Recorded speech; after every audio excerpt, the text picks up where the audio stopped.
Bonjour à tous.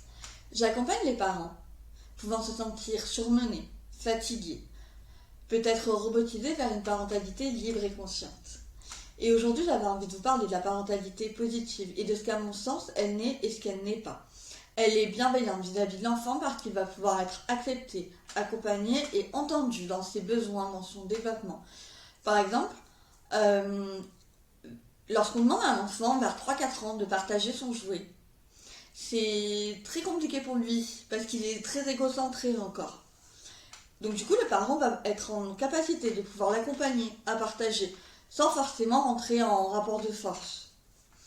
Ou lorsque l'enfant se met par exemple en colère, le parent va pouvoir, si l'enfant en a besoin, toujours rester présent, en lien, sans forcément verbaliser, mais rester dans la même pièce, si l'enfant en a besoin. Et elle va être aussi bienveillante vis-à-vis du parent, parce que le parent va pouvoir s'écouter, aller à la rencontre de ses émotions, de ses besoins. Effectivement, quand il répète 10-15 fois la même chose, quand il crie, peut-être mettre un temps de pause pour aller voir ce qui se passe.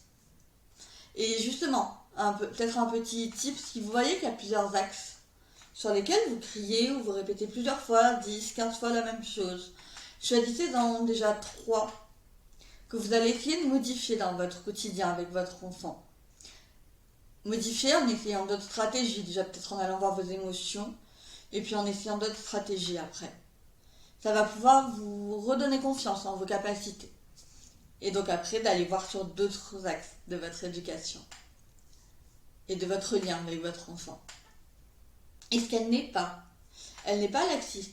Le parent va être amené à dire non, à poser un cadre, mais toujours en cohérence avec l'âge de l'enfant, le développement de l'enfant, avec ses besoins.